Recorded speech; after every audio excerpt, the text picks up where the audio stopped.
सर्वांचे लाडके नेते माजी आमदार आमच्या पक्षाचे या मतदारसंघातले सर्वा आणि पवार साहेबांचे अत्यंत विश्वासू असणारे संतोष भाऊ चौधरी,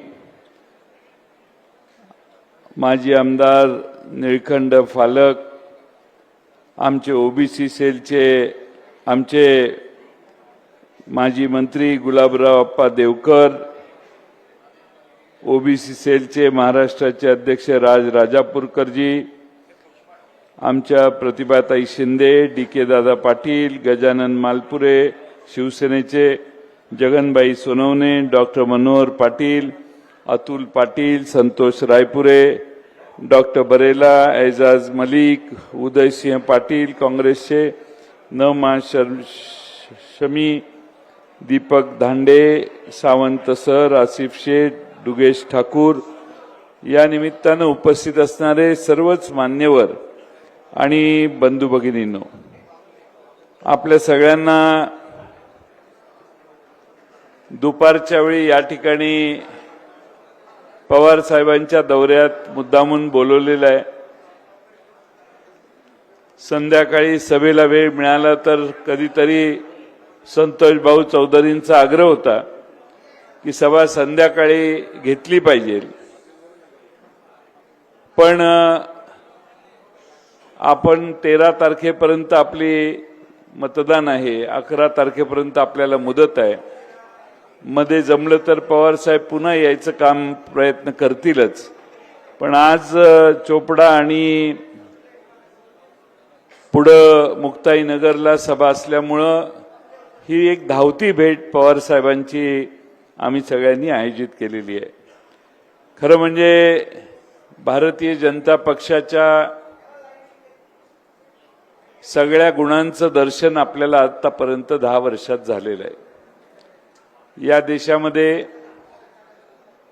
धार्मिक सलोखा राहणार नाही याची काळजी राज्यकर्ते घ्यायला लागलेले आहेत आणि त्यामुळं या देशातला अल्पसंख्याक असेल किंवा या देशातला वेगवेगळ्या छोट्या छोट्या जातींमध्ये पसरलेले छोटे छोटे जे वेगळे समाज आणि समुदाय असतील, त्या सगळ्यांना वेगळ्या कारणाने एकमेकाशी लढायला लावणे किंवा त्यांच्यामध्ये संघर्ष निर्माण करणे आणि सामाजिक तेढ निर्माण करणे, अशा गोष्टीचा अनुभव आपल्याला मागच्या काही वर्षात यायला लागलेला आहे। भुसावळ हे कॉस्मोपॉलिटियन शहर आहे, सर्व जाती धर्माची लोक गुण्यागोविंदानं या ठिकाणी राहतात आणि म्हणून या ठिकाणी काँग्रेस, शिवसेना, उद्धव बाळासाहेब ठाकरे आणि राष्ट्रवादी काँग्रेस, शरदचंद्र पवार पक्ष याच्या सर्व कार्यकर्त्यांना आज या ठिकाणी बोलून आजचा हा थोडासा छोटासा कार्यक्रम मुद्दामून आपण आयोजित करताना हाच उद्देश ठेवलेला आहे की आपण कशासाठी लढाई करतोय, कोणाच्या विरोधी करतोय आणि ही लढाई करत असताना आपल्याला कोणत्या गोष्टींच्यावर, कोणत्या मुद्द्यांवर भर दिला पाहिजे प्रचार करताना, हे आपणा सर्वांना अधिक चांगल्या पद्धतीनं मार्गदर्शित व्हावं, हा या सभेचा छोटासा उद्देश आहे। मित्रांनो, शिवसेना भाजपचं एकेकाळी सरकार होतं, त्यातून शिवसेना बाहेर आली आणि काँग्रेस, राष्ट्रवादी काँग्रेस पक्षाबरोबर त्यांचं आघाडीचं सरकार झालं आणि या आघाडीच्या सरकारला 2.5 वर्षाचा कालखंड मिळाला।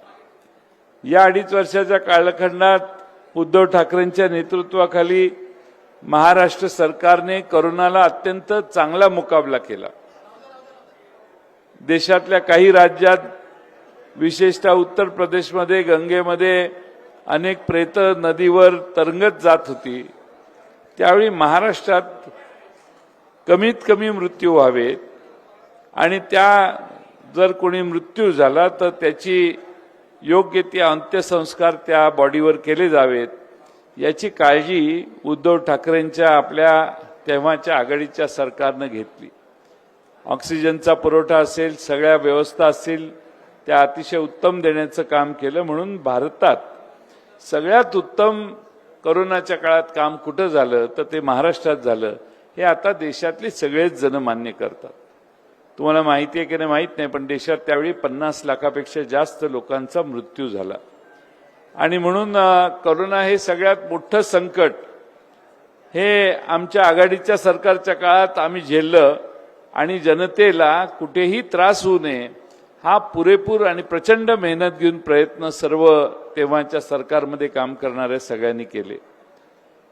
आपल्या दुर्दैवाने शिवसेना फुटली, सरकार कोसळलं. सरकार कोसळल्यानंतर नवं सरकार आलं. ते सरकार शिवसेनेतनं फुटून गेलेल्या एकनाथ शिंदे साहेबांच्या मुख्यमंत्री पदाचं आलं आणि त्यानंतर थोड्या दिवसाने राष्ट्रवादी देखील फोडण्यात आली. म्हणजे महाराष्ट्रातले 2 मराठी माणसांनी तयार केलेले पक्ष फोडण्याचं पाप भारतीय जनता पक्षाने केलं. आणि आता यांच्याकडे 200 पेक्षा जास्त आमदार आहेत, तरी देखील अस्वस्थता आहे, तरी देखील महाराष्ट्र जिंकता येत नाही. यांचा सगळ्यांची ताकद एकत्रित केली तरी महाराष्ट्रातली जनता यांचं ऐकत नाही. म्हणून नरेंद्र मोदी साहेबांनी आणि अमित शाह साहेबांनी आणि त्यांना कमी पडले हे दोघं, म्हणून योगींना देखील, योगी आदित्यनाथना देखील आता महाराष्ट्रात मुक्कामी येऊन राहायला लागलेलं आहे. ही महाराष्ट्रातल्या जनतेची ताकद आहे. महाराष्ट्र हातातून जायला लागलाय. म्हणून 10 वर्षात कधीही मुलाखत न दिलेल्या पंतप्रधानांनी खास एका चॅनेलला मुलाखत दिली आणि त्या मुलाखतीत सांगितलं,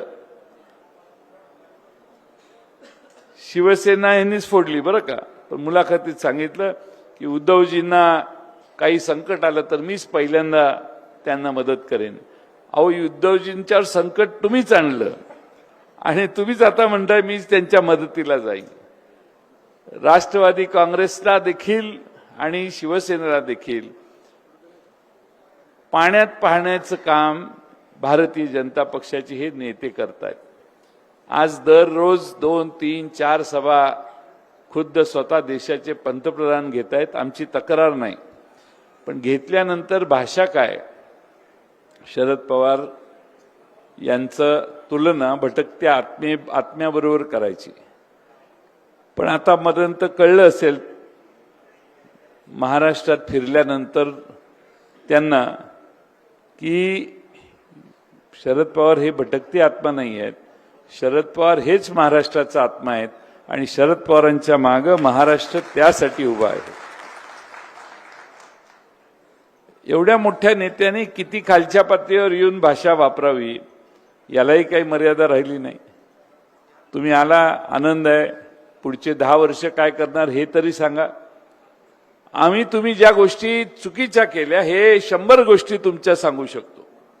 महागाई तुमच्यामुळे वाढली, देशावरचं कर्ज तुमच्यामुळे वाढलं, जीएसटी तुमच्यामुळे वाढला, सगळ्या वस्तूंवर जीएसटी लावण्याचं पाप तुम्ही केलं. गरिबांना वापरणाऱ्या वस्तू देखील त्यातनं मोकळ्या सोडल्या नाहीत.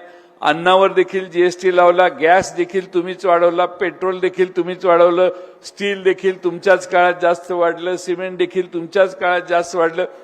कोणती गोष्ट अशी आहे की ती 2014 पेक्षा स्वस्त झाली हे सरकार यांचं आल्यानंतर?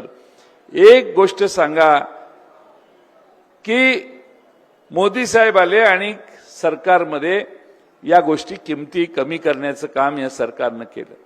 शेतकऱ्यांना आश्वासन होतं तुमचं उत्पन्न दुप्पट करू, पण केलं काय? शेतकऱ्यांचा खर्च दुप्पट केला आणि उत्पन्न अर्ध झालं. त्यामुळं महाराष्ट्रात कुणीही समाधानी नाही, शांत नाही. महाराष्ट्रात आता यांच्या सगळ्यांच्या दृष्टीनं महाराष्ट्र विचार करायला लागलाय की हे आपल्या हितासाठी राज्य करतायत की आपल्या हिताच्या विरोधी करतायत.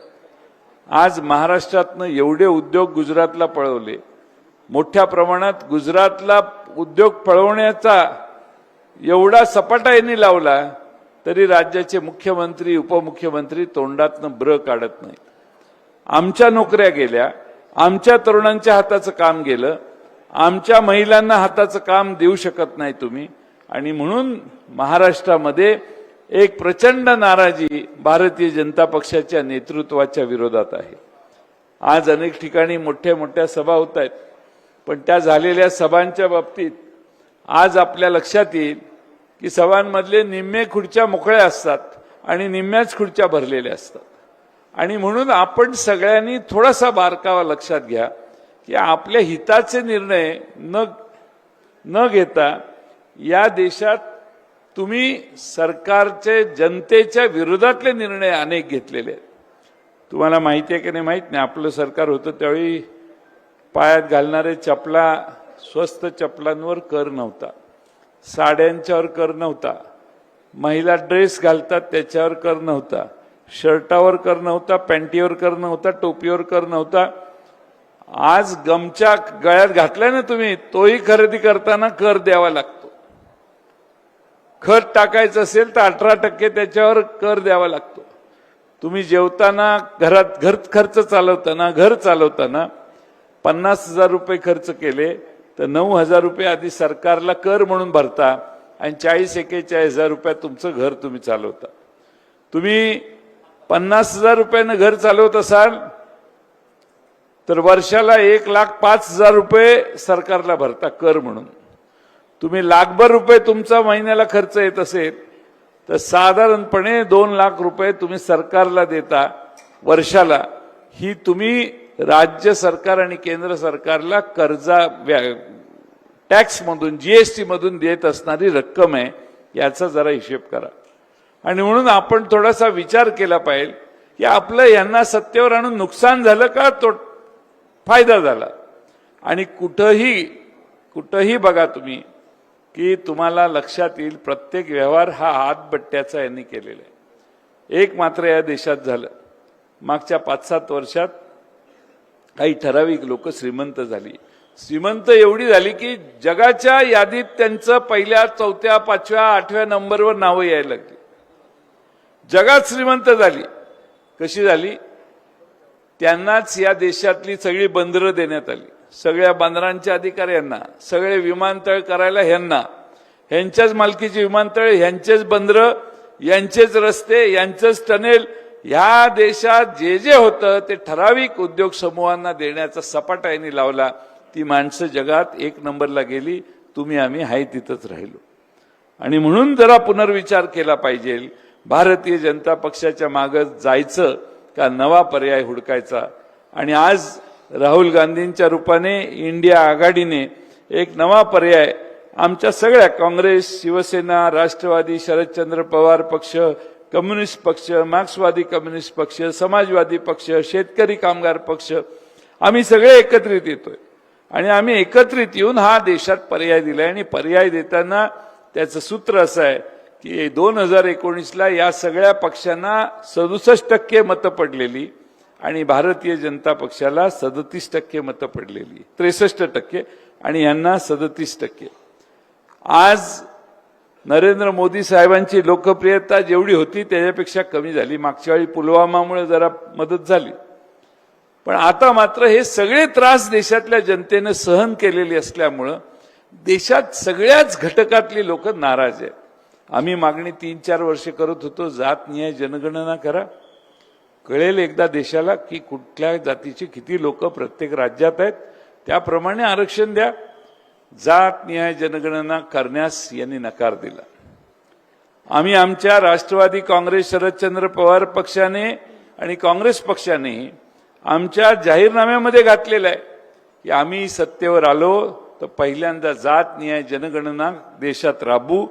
त्याच्यातनं जे छोटे, लहान, मोठे जे काही समाज असतील त्यांना आरक्षण जर मिळणार असेल तर त्याचं प्रपोर्शनेट हे त्यांच्या लोकसंख्येवर आधारित होईल, जेणेकरून कुणावरही देशात अन्याय होणार नाही. आणि त्यासाठी आम्ही पावलं टाकू हे आम्ही जाहीरनाम्यात सांगितलेलं आहे. आम्ही जाहीरनाम्यात असंही सांगितलेलं आहे की गरीबातल्या गरीब घरातल्या महिलेला वर्षाला 1 लाख रुपये देण्याची व्यवस्था सरकार करेल. का करेल? तर उद्याच्या जेवणाची भ्रांत कुठल्या महिलेला पडता कामा नये. चिंता वाटू नये की उद्या जेवण काय करायचं. 1 लाख रुपये, पण ते पण महिलेच्या नावाने.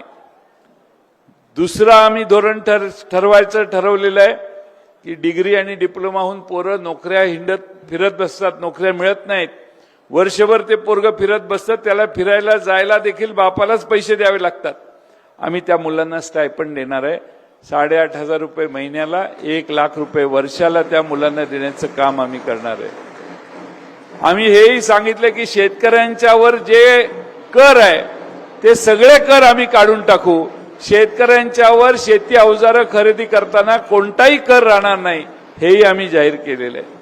अनेक अशा गोष्टी केलेल्या आहेत की जेणेकरून आपल्याला खात्री येईल की आपल्या जीवनात मागच्या 10 वर्षात जे अनर्थ या भारतीय जनता पक्षाने तयार केलेले आहेत ते सगळे अनर्थ दुरुस्त करू आणि एक चांगलं राज्य भारतामध्ये निर्माण करण्याचं काम करू, जे बंधुता, सामाजिक दृष्ट्या समतोल असणारं, सर्व जाती धर्मांना एकत्रितपणे ठेवणारं असा राज्य देशात चालवण्याचं काम आम्ही सगळे करू.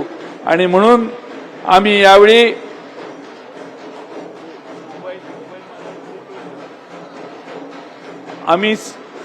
आदरणीय पवार साहेब आले, टाळ्याच्या कडकडाटात आपण त्यांचं स्वागत करावं.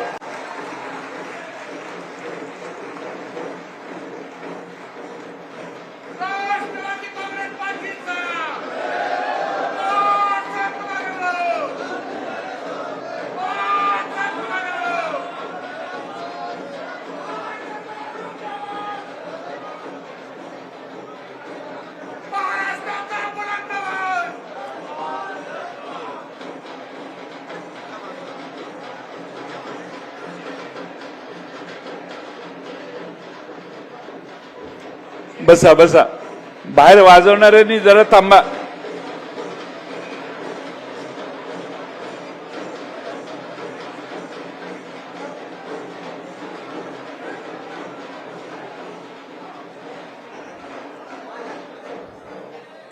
आणि म्हणून आपण मतदान करताना या 5-10 वर्षात आपलं जे नुकसान झालंय त्याचा अभ्यास करा. आणि आपण, मला खात्रीनं तुम्ही या निष्कर्षाला याल की भारतीय जनता पक्षाला या देशातनं सत्तेच्या बाहेर काढण्याचं काम आपल्याला पुढच्या काळात करायला पाहिजे. आदरणीय पवार साहेब या वयातही महाराष्ट्रभर फिरतायत, उन्हातानाची पर्वा न करता महाराष्ट्रातल्या प्रत्येक भागात ते जात आहेत आणि आपल्या सगळ्यांच्यासाठी, या राज्यातल्या जनतेसाठी अथकपणाने ते परिश्रम करतायत. ते जिथं जात आहेत तिथं हजारोच्या संख्येनं लोक गोळा होत आहेत. मोठमोठ्या सभा आहेत. आज सकाळी चोपड्याला झाली, संध्याकाळी त्यांची पुढं आणखीन एक सभा होणार आहे मुक्ताईनगरला. त्यामुळं प्रचंड मोठा प्रतिसाद पवार साहेबांना आहे. त्यांच्याबरोबर आता आमचे उमेदवार श्रीराम पाटील साहेब पण आलेले आहेत, त्यांचंही मी स्वागत करतो. श्रीराम पाटील हे व्यवसाय करत होते. व्यवसाय करत असताना आम्ही सगळ्यांनी त्यांना तयार केलं आणि लोकांचं प्रतिनिधित्व करायला पाहिजे तुम्ही असं सांगितलं. आणि त्यामुळं श्रीराम पाटील यांच्यासारखा एक सरळ मार्गी व्यावसायिक माणूस, जो कुठल्याही त्यांच्या विरोधात बोलण्यासारखा कोणताही मुद्दा त्यांच्याकडे नाही, अशा श्रीराम पाटलांना आम्ही यावेळी तुतारी वाजवणाऱ्या माणूस या चिन्हावर उभं केलेलं आहे. आणि त्या तुतारी वाजवणाऱ्या माणसावर शिक्का मारून आपण बटन दाबून त्याच्या समोरचं आपण त्याला उद्याच्या 13 तारखेला त्यांना विजयी करावं. श्रीराम पाटील तुमचे मगापासून मी जे प्रश्न सांगतोय ते सोडवण्याचं काम करतील हा विश्वास बाळगतो आणि माझे 2 शब्द पूर्ण करतो. धन्यवाद. धन्यवाद साहेब. मंडळी, पवार साहेबांचं आगमन होताबरोबर एक नवीन आम्हाला चैतन्य निर्माण झाल्यासारखं वाटतंय. पहिल्यांदा सुस्त वाटत होतं साहेब. पत्रकार बंधू आहेत आणि आपण सगळे आहात. मी आपल्या सगळ्यांच्या साक्षीनं सांगतो की 84 वर्षाच्या तरुण एका व्यक्तीचं इथं आगमन झालं आणि त्या व्यक्तीचं नाव आहे आनंदीराव शरदचंद्रजी पवार साहेब. आणि सगळ्यांमध्ये चैतन्य पसरलं आणि सभेमध्ये एक जोश आलेला आहे. मी सगळ्यांच्या वतीनं शब्दसुमनांनी त्यांचं स्वागत करतो. आणि महिला किती मोठ्या संख्येनं आहेत. पवार साहेबांनी महिलांच्यासाठी जे धोरण आखलंय ते सगळ्यांना माहीत आहे. म्हणून महिलांच्या प्रतिनिधी म्हणून प्रतिभाताई शिंदे यांना मी विनंती करतो की ताई, आपण महिलांच्या प्रतिनिधी म्हणून जोरदार टाळ्यांच्या गजरामध्ये पवार साहेबांच्या समोर आपण मनोगत व्यक्त करावं.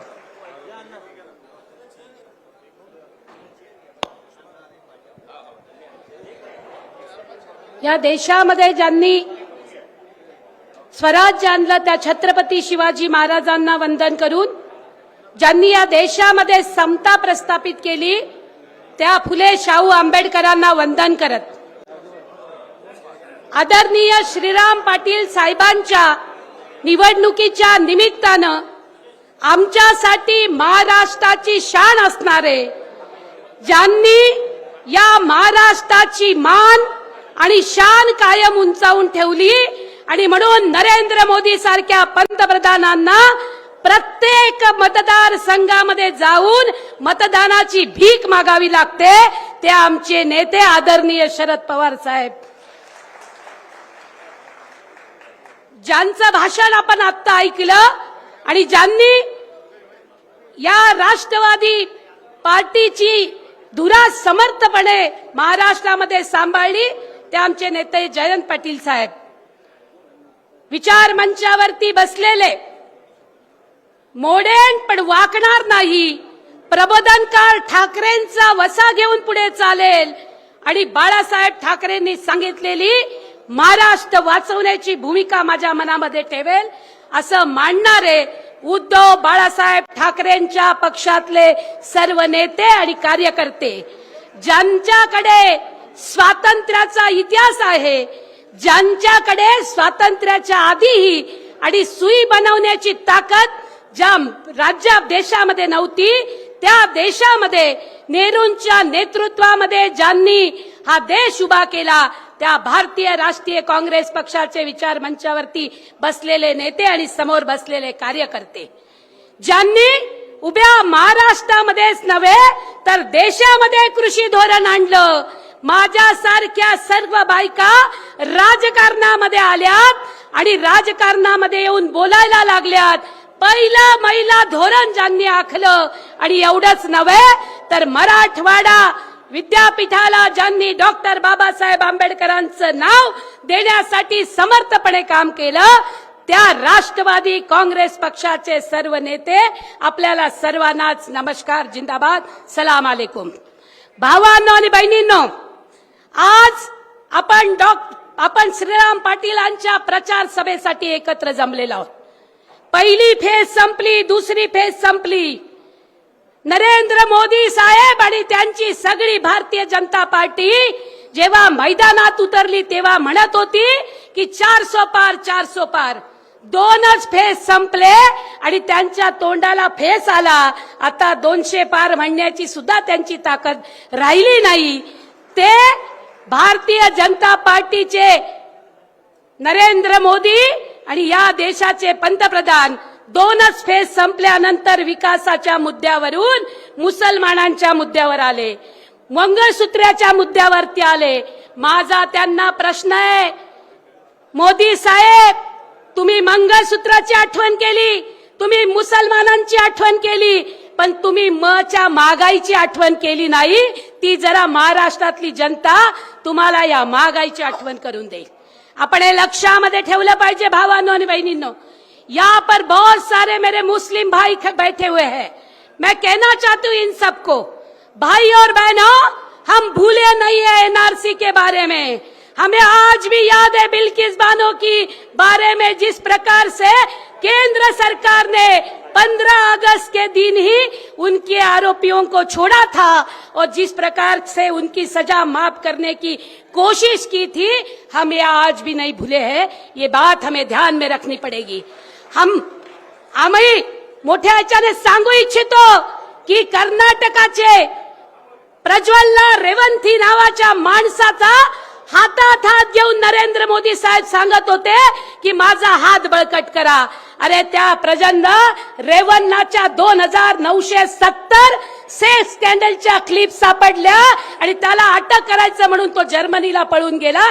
कसल्या बेटी बचाव आणि बेटी पढावच्या गप्पा तुम्ही मारतात.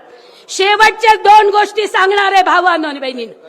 आज आपल्याला या देशामधले 16 लाख कोटी रुपये नरेंद्र मोदींनी 22 कंपन्यांचे माफ केलेले आहेत. आम्ही इंडिया आघाडीचे लोक सांगतो आहोत की हे 16 लाख कोटी रुपये इथून पुढे कंपन्यांचे माफ होणार नाहीत. प्रत्येक बाईच्या अकाउंट मध्ये वर्षाला 1 लाख रुपये पडतील आणि आम्ही त्या बायकांना सन्मानानं जगायला लावू.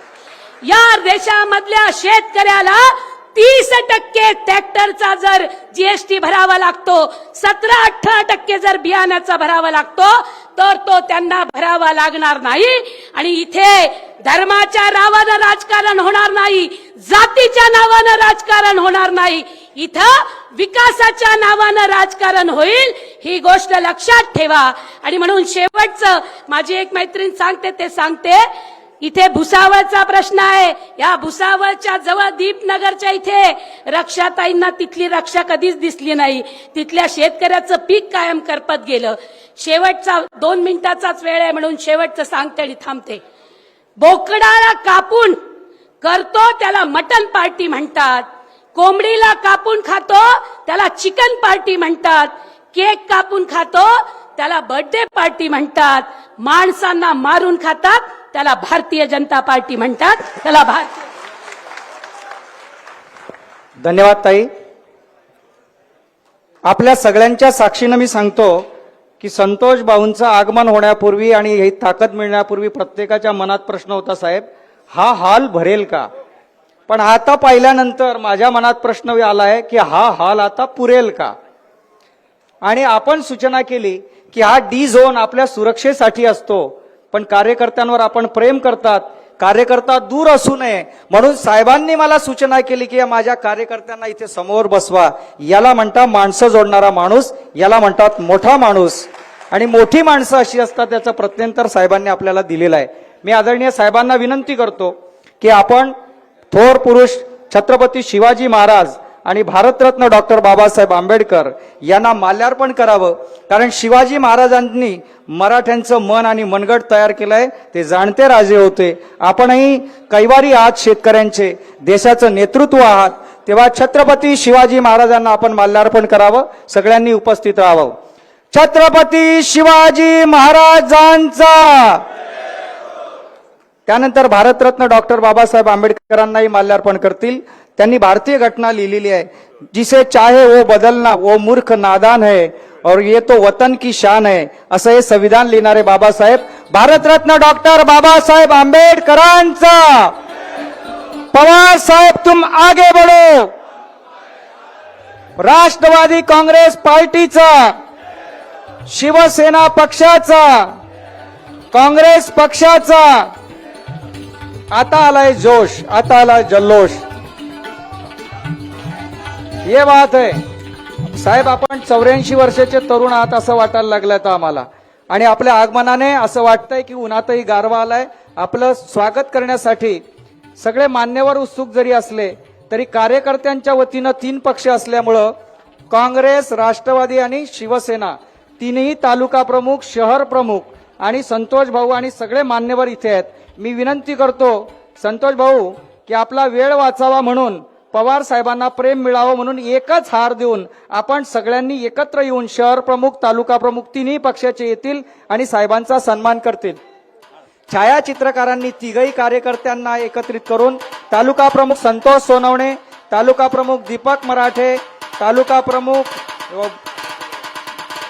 शैलेश बोदोडे, शहर प्रमुख दीपक दांडे, आपले आजी माजी आमदार यांनी एकत्रित, हार मोठा आहे, सगळ्यांना घाई करू नका. सगळे कार्यकर्ते आणि उमेदवार सगळे एकत्र आले पाहिजे. तीनही पक्षाचे कोणी घाईगर्दी करू नका. पवार साहेबांवर आपलं प्रेम आहे, कार्यकर्त्यांवर प्रेम आहे, तेव्हा सगळ्या पक्षाचे तालुका प्रमुख तिन्ही पक्षांचे या हारामध्ये साहेब आमचं प्रेम आहे, या फुलामध्ये आमचं प्रेम आहे. कारण आपण आपल्याला एक फ्रेम देखील दिली जाणार आहे भेट. हे कार्यकर्त्यांचं प्रेम आपल्याला असंच मिळत राहो. कार्यकर्त्यांचं प्रेमाचं हे प्रत्येक. साहेब एक विनंती आहे, एक चिमुकली आहे जिने आपलं स्केच तयार केलेलं आहे पेन्सिलने, इयत्ता 9वी मध्ये असताना ती चिमुकली आपल्याला ती स्केच भेट देते आहे. कृपया आपण त्याचा स्वीकार करावा. साहेबांना ती प्रतिमा द्यावी. मोठी माणसं प्रेम करतात पण चिमुकलीही मागे नाहीत साहेब. या कलावंतांचं आपण सन्मान करूया, तिचं स्वागत करूया. आणि साहेबांचं एक चित्र तिने काढलेलं आहे. कलावंत आहेत, कलावंत हृदयाच्या साहेब आहेत. त्यामुळं तिचाही मान आणि सन्मान करू. त्यानंतर संतोष भाऊ चौधरी या नागरीचे शिल्पकार आणि माजी आमदार हे जयंत पाटील साहेब यांचं सगळ्या उच्च वतीनं स्वागत आणि सन्मान करतील. उमेदवार आणि हे सगळ्या पदाधिकाऱ्यांच्या वतीनं सन्मान करतील अशी मी त्यांना विनंती करतो.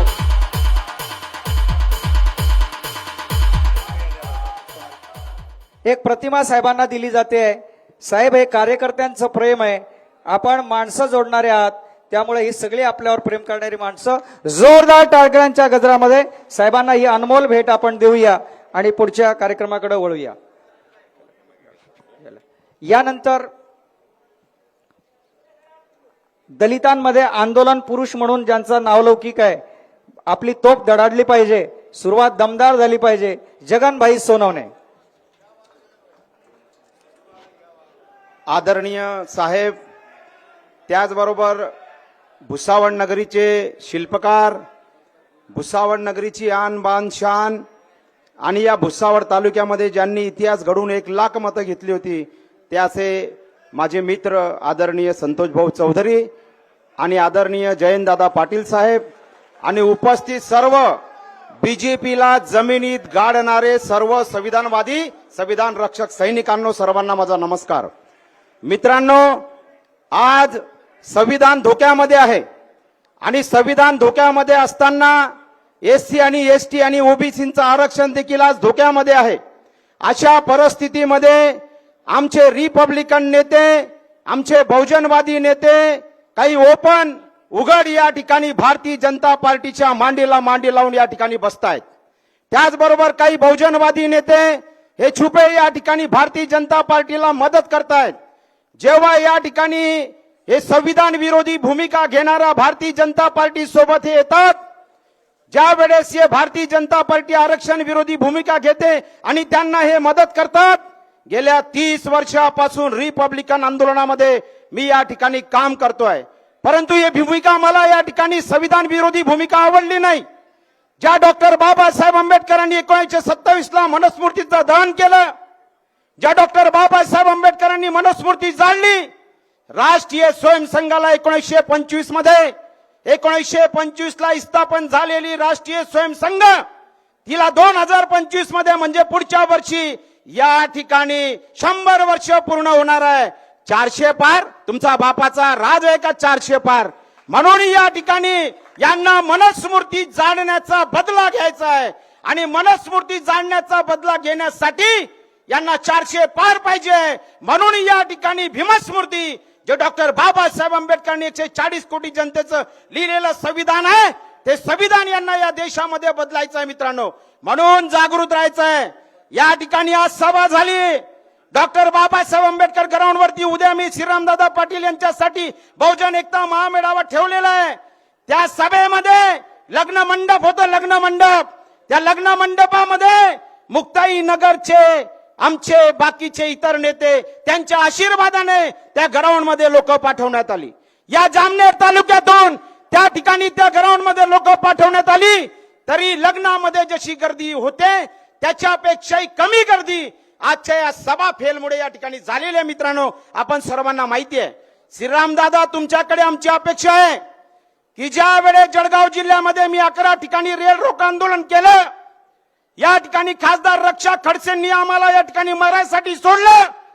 ज्या वेळेस जळगावची झोपडपट्टी हटवली, या भुसावळची झोपडपट्टी हटवली, RPF, GRP, police force, military सोबत हा मर्द मराठा छत्रपती शिवबांचा मावळा जगनभाई सोनवणे लढवा, त्यावेळेस रक्षाताई खडसे कुठे तोंड लपत होत्या? तेव्हा का नाही आले आमच्या झोपडपट्टीच्या रक्षणासाठी रक्षाताई तुम्ही? आणि रक्षाताई खडसे तुम्ही त्यावेळेस कुठे दिसला नाहीत. यावेळेस वरणगाव फॅक्टरीच्या कामगारांसाठी आम्ही रस्त्यावरती आलो. या ठिकाणी कामगारांचं जन आंदोलन केलं.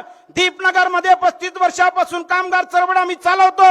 वरणगाव फॅक्टरीचे कामगारांना उद्ध्वस्त करणारे धोरण नरेंद्र मोदीच्या सरकारने राबवलं. अरे, या ठिकाणी आपण सर्वांनी लक्षात घेतलं पाहिजे, जे शेतकरी आपल्या अधिकार हक्कासाठी दिल्लीमध्ये एकत्र आले, त्या शेतकऱ्यांचा 1000 शेतकऱ्यांचा मुद्दा या नरेंद्र मोदीच्या सरकारने पाडला. त्याचा बदला घेण्यासाठी आम्हाला एकत्र यावं लागणार. मित्रांनो, शेतकऱ्यांच्या रक्ताने लाल झालेलं हे कमळ आहे.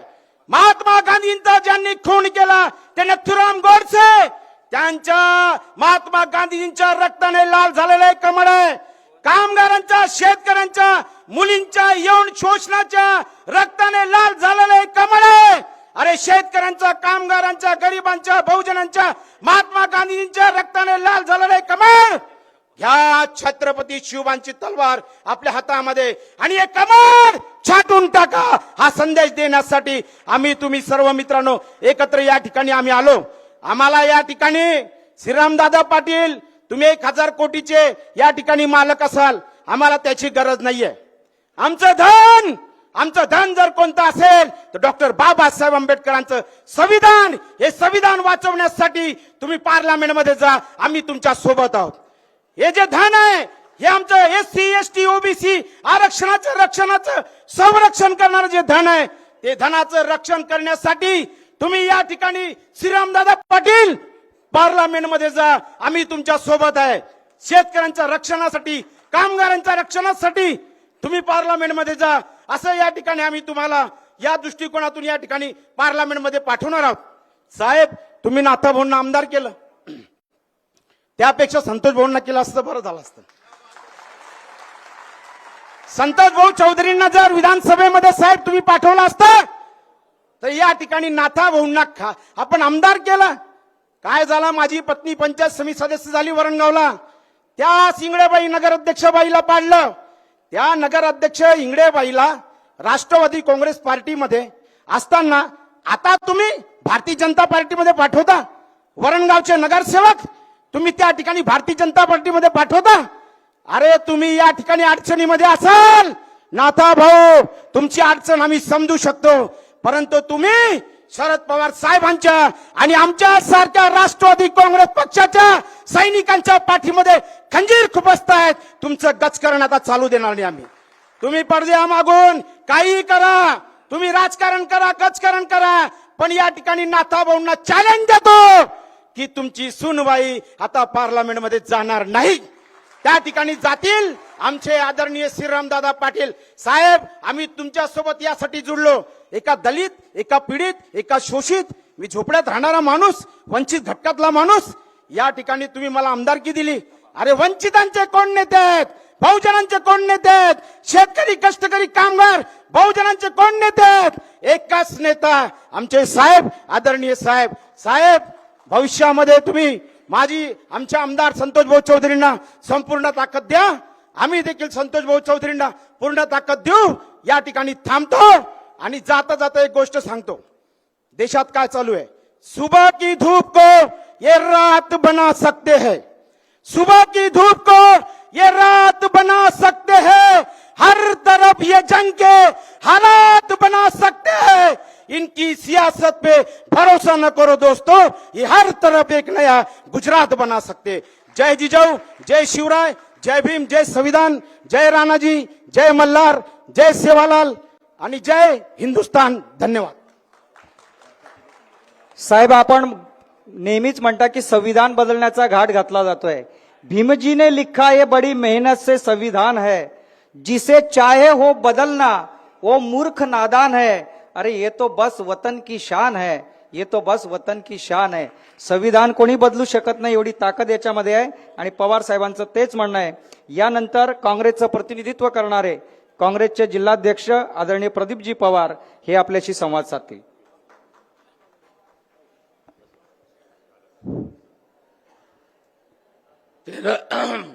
तेरा मेला होऊ घातलेल्या लोकसभेच्या निवडणुकीच्या निमित्तानं या ठिकाणी जी प्रचार सभा आयोजित केली आहे, त्याचे आपले सर्वांचे लाडके नेते, देशाचे नेते, पितृतुल्य असे आदरणीय शरदचंद्र पवार साहेब, राष्ट्रवादी शरद पवार गटाचे प्रांताध्यक्ष आपले नेते जयंत पाटील साहेब, भुसावळ नगरीचे संतोष भाऊ चौधरी, माजी पालकमंत्री सतीश अण्णा देवकरप्पा, महाराष्ट्र प्रदेश युवक काँग्रेसचे आपल्या काँग्रेस कमिटीचे उपाध्यक्ष बंटी भैया, आमच्या अल्पसंख्याकांचे मुनवरभाई,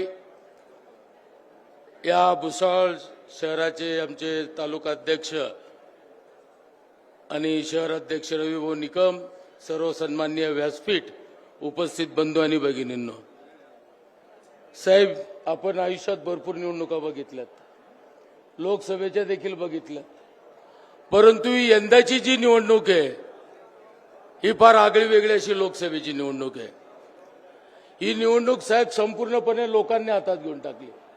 इथे नेत्याचं काम नाही, कुठल्या कोणाचं काम नाही. आज जे उमेदवार म्हणून श्रीराम पाटील साहेब या ठिकाणी भेटलेत, आज या माणसाने उन्हातानामध्ये साहेब 300-350 गावं गल्ली गल्ली गल्लीमध्ये आम्ही फिरून पाहतोय. जेवण करायचं असं दुपारच्या वेळेस जेवण करतात, अर्धा तास गाडीत झोपतात, आणि आम्हाला आता आश्चर्य लाज वाटायला लागली की हा माणूस इतक्या पद्धतीनं कस काय प्रचार करू शकतो. बऱ्याच गोष्टी बोलण्यास झाल्या, बेरोजगारीचा प्रश्न, महागाईचे प्रश्न, जीएसटीचे प्रश्न, शेतकऱ्यांचे प्रश्न, अनेक प्रश्न. मी त्याच्या खोलात जाणार नाही, कारण की तुम्हाला ते सगळे चांगल्या पद्धतीनं माहिती आहेत. साहेब, आपल्याकडे बघितल्यानंतर एक लहानपणाची गोष्ट आम्हाला आठवते. एक चांगला कसलेला पंचकृषीतला मोठा पैलवान होता साहेब, आणि जो कोणी मोठा पैलवान असतो तो आपला शागिर्द नक्की तयार करत असतो. तुम्ही देखील महाराष्ट्रामध्ये बरेचसे शागिर्द तयार केले, तुम्ही देखील तुमचे पठ्ठे भरपूर तयार केले, परंतु ते पठ्ठे जरा मोठे झाल्यानंतर त्यांना असं वाटायला लागलं की आपण आपल्या गुरुला चॅलेंज देऊ. म्हणून एक पठ्ठा आपल्या त्या पैलवानांना चॅलेंज करतो की पुढच्या रविवारी तुम्ही माझ्याशी कुस्ती खेळा. आता पैलवान जे असतात ते विचार करता आपल्या पठ्ठ्याशी काय कुस्ती खेळायची साहेब.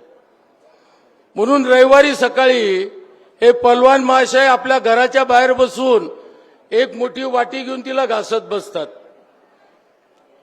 आणि त्या पठ्ठ्याला चिंता पडते की हे पैलवान असं काय करतायत. त्याची माणसं पाठवतो, चौकशी करतो, आणि तो विचारतो की हा काय प्रकार आहे, पैलवान वाटी का घासत बसले. तर त्यावेळेस ते सांगतात की हा माझा वाटीचा डाव आहे. तो पैलवान ज्याने आव्हान दिलं असतं साहेब, तो रविवारी मैदानात उतरत नाही. आखाड्यात आल्यावर आपल्या गुरुचा, आपल्या पैलवानाच्या पाया पडतो. तो म्हणतो की मला माफ करा, पण मला वाटीचा डाव दाखवा.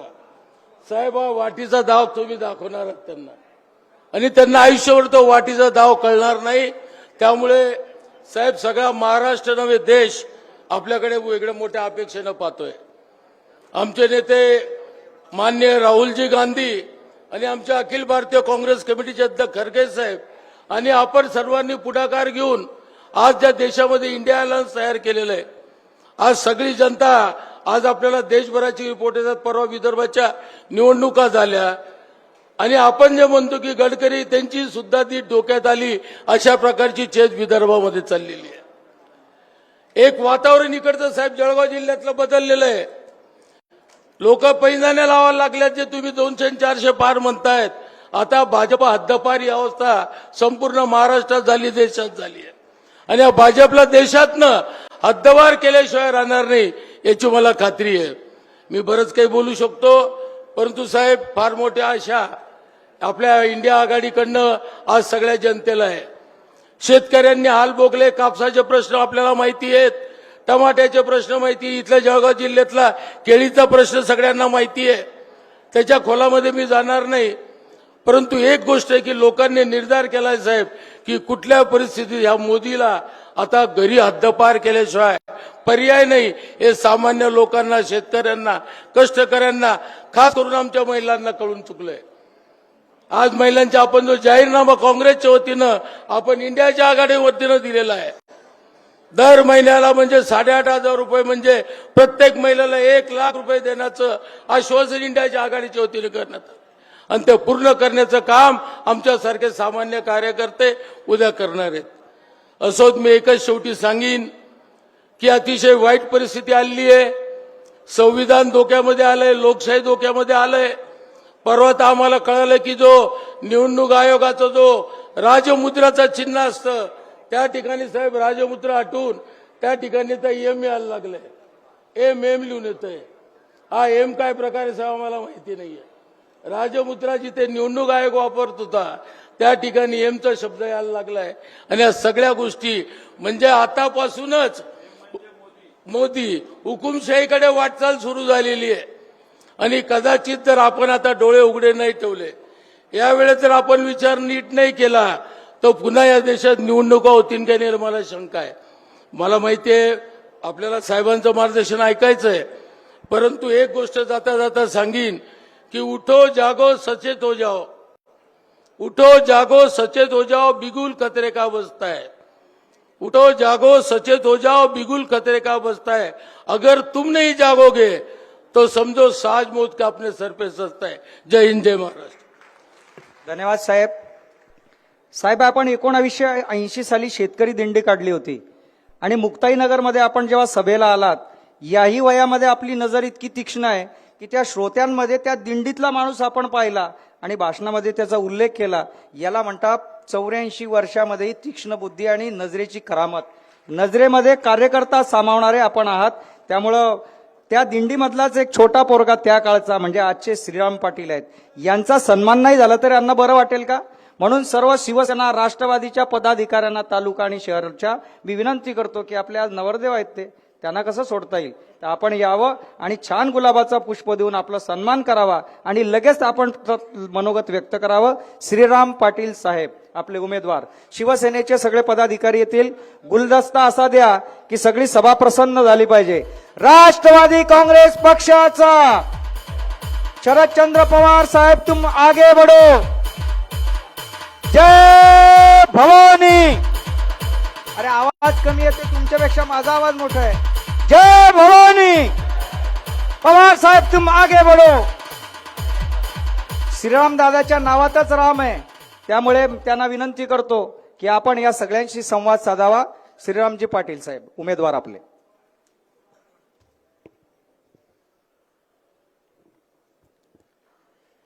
आजच्या या रावेर लोकसभाच्या प्रचाराच्या निमित्तानं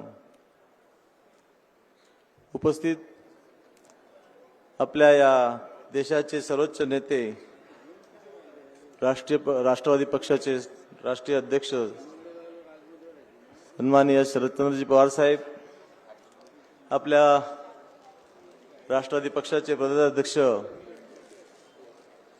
दादाश्री जयंतराव पाटील, आपल्या जळगाव जिल्ह्याचे राष्ट्रवादी काँग्रेस पक्षाचे अध्यक्ष सन्माननीय रवींद्र भैयाजी, राष्ट्रीय काँग्रेस पक्षाचे जिल्हाध्यक्ष प्रदीपजी पवार, जगन भाऊ सोनवणे, आमच्या रावेर यावल मतदारसंघाचे मला वाटतं आले नाही दादा, प्रतिभाताई शिंदे, माजी मंत्री व माजी आमदार ज्येष्ठ बंधू आमचे, ज्यांनी खरोखरच सुरुवातीला हाक दिली असे संतोष भाऊ, भुसावळ नगरीचे शिल्पकार, एकदा टाळ्या व्हायला पाहिजे. माजी मंत्री आप्पासो आमचे गुलाबरावजी देवकर साहेब, माजी मंत्री अण्णासाहेब सतीश अण्णा पाटील, राष्ट्रवादीचे निरीक्षक प्रसन्नजीतजी पाटील, माजी आमदार आमचे ज्येष्ठ निलकंठजी फालक साहेब, आमच्या रावेरचे माजी आमदार आमचे दादा अरुणदादा पाटील, मुनावरजी खान, अल्पसंख्याक आघाडी प्रदेशाध्यक्ष काँग्रेस पक्षाच्या महिला आघाडीचे नेता वंदनाताई पाटील, राष्ट्रीय काँग्रेस अध्यक्ष दीपकजी मराठे, शहराध्यक्ष दुर्गेश ठाकूर, भारतीय राष्ट्रीय काँग्रेस भुसावळ तालुकाध्यक्ष शैलेशजी बोदडे, शहराध्यक्ष सर्वेंद्रजी निक्कम, शिवसेनेचे भुसावळ तालुका प्रमुख संतोषजी सोनवणे, शहर प्रमुख दीपकजी धांडे, सर्वच मंचावर मान्यवर आणि समोर सर्व बसलेल्या माझ्या बंधू भगिनी आणि पत्रकार मित्रांनो, मी आपणासमोर नॉन पॉलिटिकल कुठलाही राजकारणाचा अनुभव नसलेला माणूस आपल्या समोर उभा आहे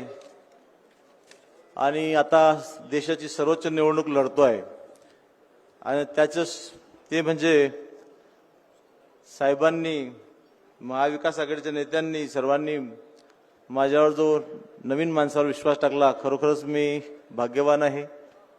पण साहेब, मी आपल्याला सांगू इच्छितो की आपल्या विश्वासाला मी तडा जाऊ देणार नाही.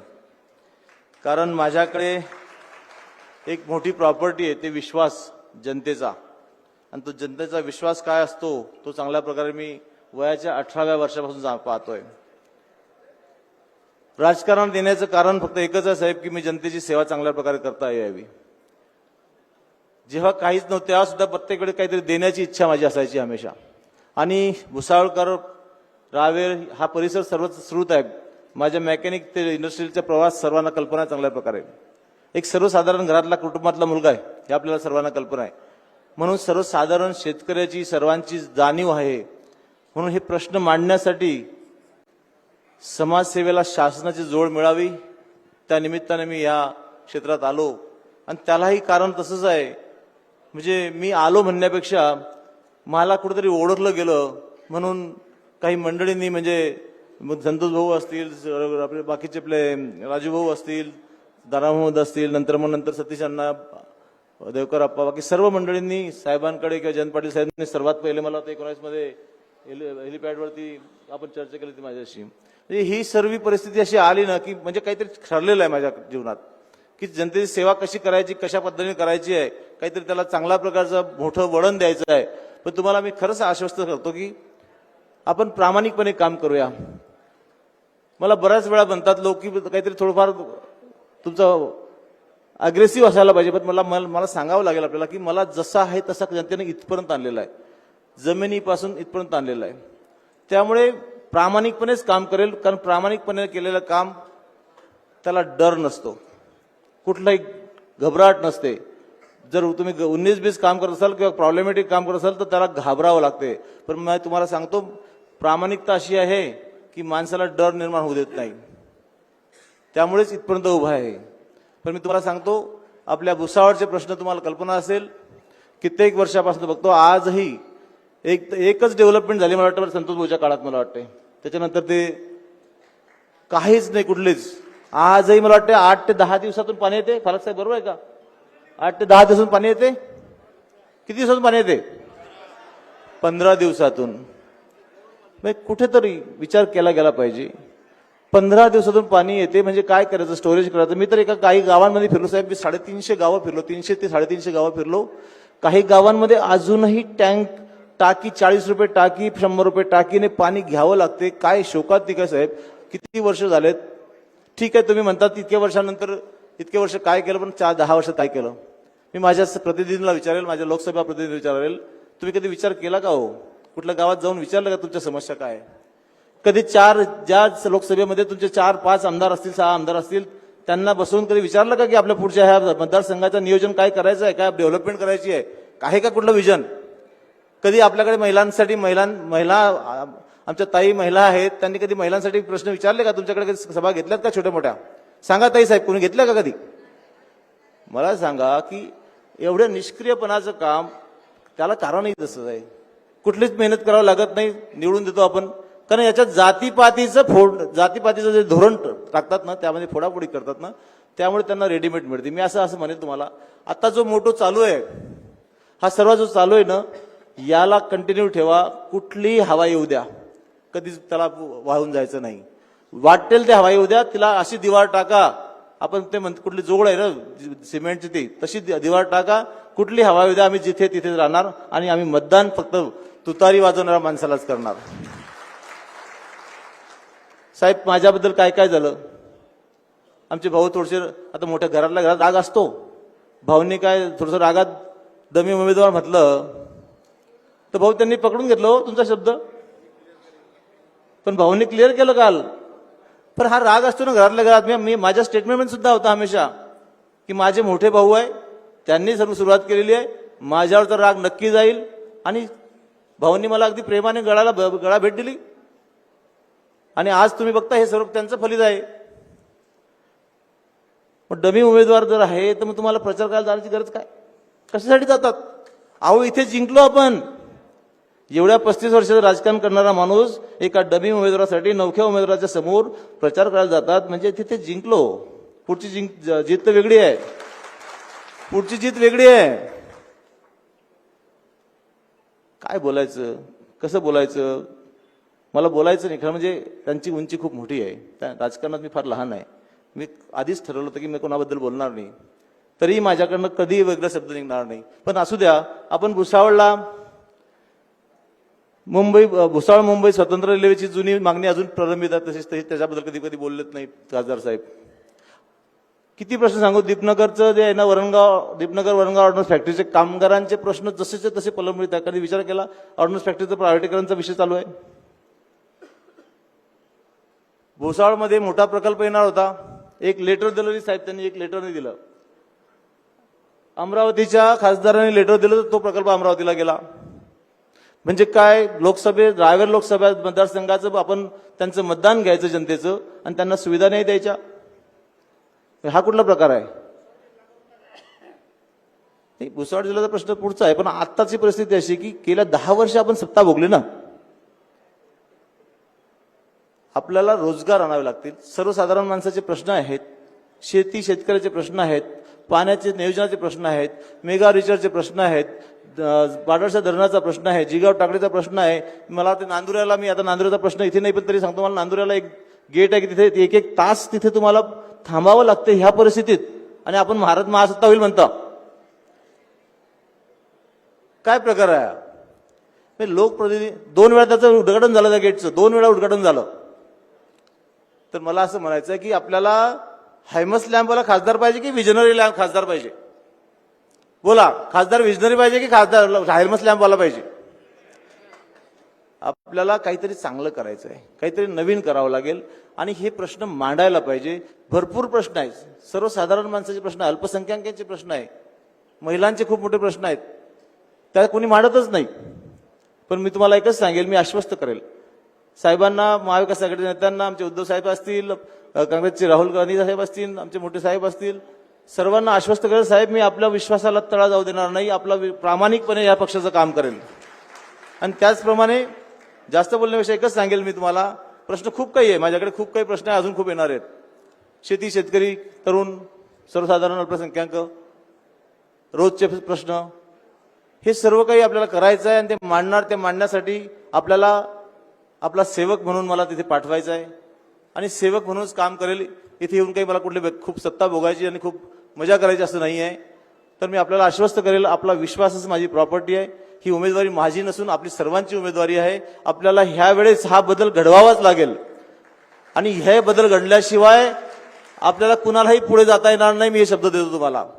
हा बदल घडला तर भरपूर लोकांना पुढे जाता येईल. आपण गेल्या 35 वर्षात राजकारण बघताय, मला कुणाबद्दल बोलायचं नाही, पण तुम्हाला एकच आश्वस्त करेल की येणाऱ्या काळात आपले सर्व प्रश्न, सर्व जे काय असतील समस्या मी संसदेत मांडून त्याच्यावरती सोल्युशन काढेल, त्याच्यावरती पर्याय काढेल, त्याला रेंगाळ ठेवणार नाही. गेल्या कित्येक वर्षांपासून दरवर्षी प्रत्येक वर्षी तोच प्रश्न येतो, तेच आंदोलन होते, तेच सर्व काही होते.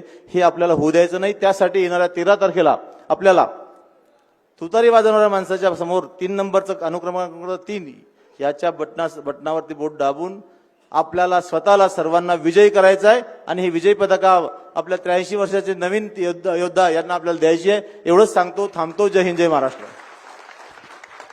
धन्यवाद. यानंतर फक्त 2च भाषणं होणार आहेत, तुम्हाला माहिती आहे, एक संतोष भाऊ आणि थेट पवार साहेब. साहेब, मला आठवण आली, आज आपण उत्तर महाराष्ट्र विद्यापीठामध्ये आलो होतो तेव्हा मी निवेदन करत होतो, ते आपल्याला आवडलं आणि कार्यक्रम संपल्यानंतर विद्यापीठामध्ये आपण जेवताना बोलून घेतलं होतं. ही आठवण यासाठी सांगतोय की छोट्या छोट्या गोष्टी जरी लक्षात ठेवून आपण त्यांना मोठं करायचं काम करतात. तसंच आदरणीय संतोष भाऊ चौधरी देखील एक अल्पसंख्याकांचे प्रतिनिधी असून त्यांना आपण विधानसभेमध्ये पाठवलेलं आहे.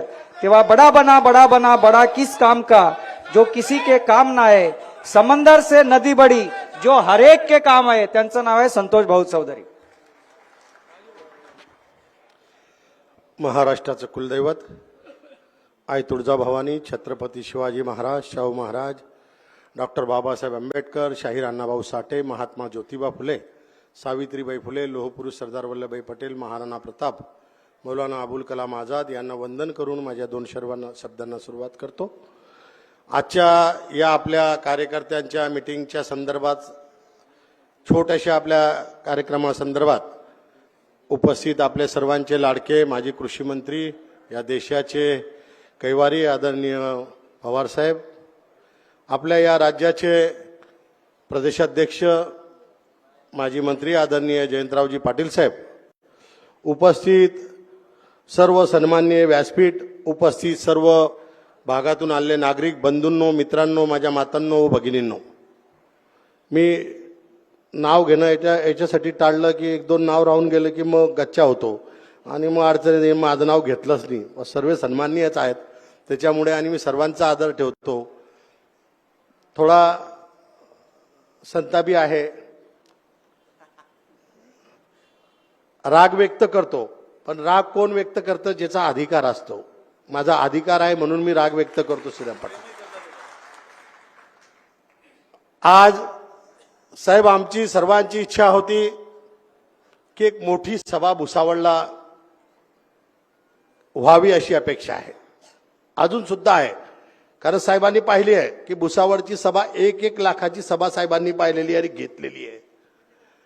आणि आमची अजून सुद्धा विनंती आहे साहेब आपल्याला की 7 ते 11च्या नंतर 11 पर्यंत आपण जेव्हाही होऊ शकेल आम्हाला फक्त 1 दिवस अगोदर जरी तुम्ही सांगितलं तर आम्ही या भुसावळमध्ये 1 लाखाची सभा आपल्याला घेऊन दाखवल्याशिवाय राहणार नाही. मग रावेर, यावल, जामनेर, फैजपूर, विजपूर सर्व लपटून टाकू आम्ही आणि या ठिकाणी सभा जोरदार घेऊ. आणि ते शेवटचा दणका साहेब आम्हाला द्यायचा अशी आमची आपल्याला विनंती आहे.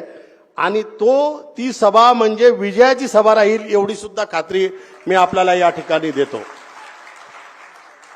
श्रीराम पाटील जरी आपल्यामध्ये नवीन उमेदवार असतील, नवीन माणूस असेल,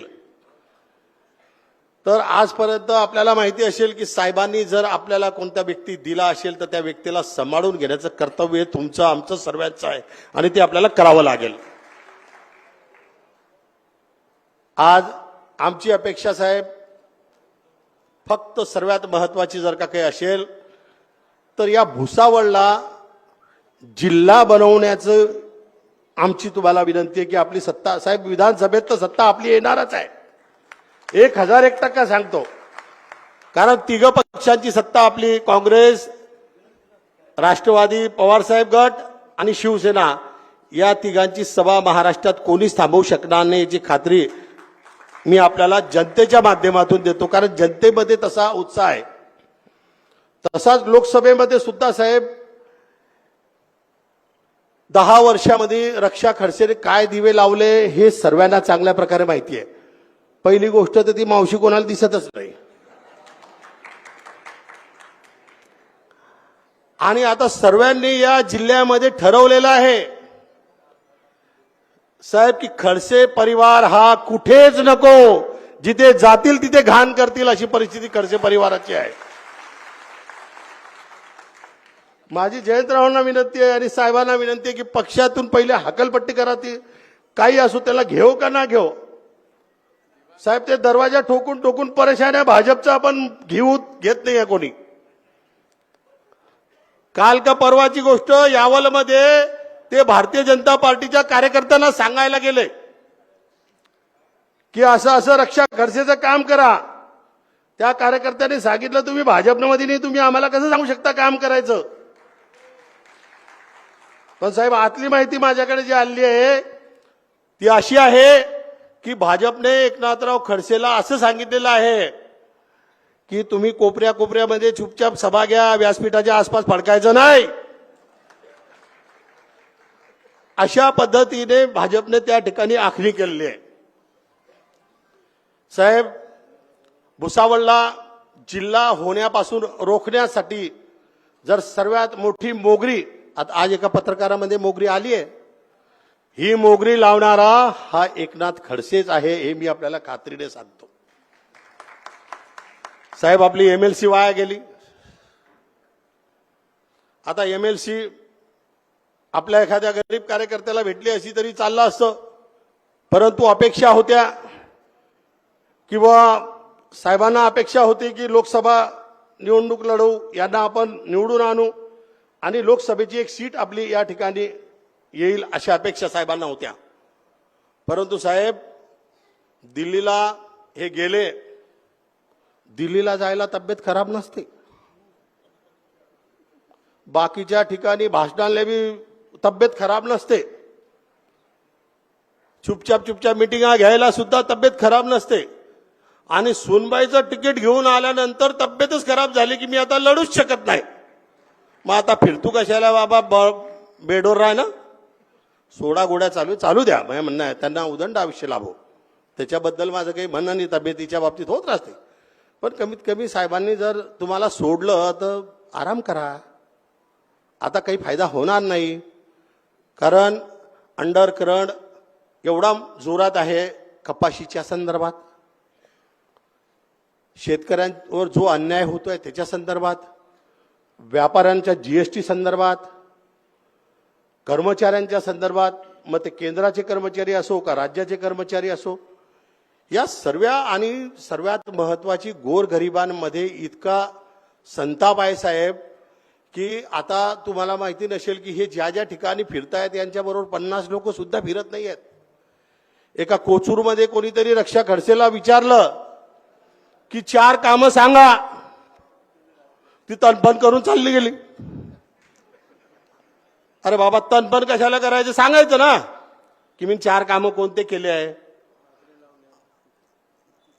ते 4 कामांमध्ये बाकडे आहे, या बाकीच्या गोष्टी ठीक आहे, परंतु कार्यकर्त्यांचा विचारण्याचा अधिकार आहे की तुम्ही 10 वर्षात काय केलं आणि 10 वर्षात काहीच नाही केलं. साहेब, एका भागात गटरी 3 दार, रस्ते बी 3 दार. साहेब, मला 15 वर्ष झाले आमदार नसताना, 15 वर्ष पूर्वीचे जे संतोष चौधरीने तुमच्या आशीर्वादाने कामं केले आहेत ते आज सुद्धा भुसावळमध्ये आणि भुसावळ तालुक्यात जिवंत आहे. पण इथे दर 3 महिन्याला 6 महिन्याला परिस्थिती बदलत राहते, काम होत राहते, ठेकेदार मस्त मजा मारताय. आपले कार्यकर्ते थोडे कमजोर झालेले आहे, पण समोरच्यांना जास्त बारदान मिळालेलं आहे. परंतु चिंता करता कामा नये, थोडे दिवस अजून काढून घ्या. सत्ता देशात बी उलटणार आहे आणि राज्यात तो उलटणारच आहे. साहेब, पहिल्या टप्प्यात आणि दुसऱ्या टप्प्यामध्ये जे माहिती आहे त्या माहितीमध्ये अगोदर 400 पार, नंतर आता 300 पार सुद्धा परिस्थिती नाही आहे. आणि मी खात्रीने सांगतो साहेब की लोकांमध्ये इतकं हे आहे, कारण गरिबांची परिस्थिती फार खराब आहे. साहेब, आज सुद्धा काही लोकांचा दुसऱ्या टायमाला एकच टायमाचा चुला पेटतोय, दुसऱ्या टायमाचा चुला पेटत नाही. आज सुद्धा काही लोक आहेत, पण ते सांगत नाही, शर्मेच्या मारे सांगत नाही, कोणाला सांगू शकत नाही की अशी परिस्थिती आहे. परंतु साहेब, जे महागाई वाढली, जे बेरोजगारी वाढली, या महागाई आणि बेरोजगारीचा बदला हे नागरिक हे मोठ्या प्रमाणात घेतल्याशिवाय राहणार नाही, याची खात्री या ठिकाणी मी आपल्याला देतो. आणि याच्या मोठ्या प्रमाणात जर बदला घ्यायचा असेल तर आपल्याला सर्वांना 3 नंबरचं बटन,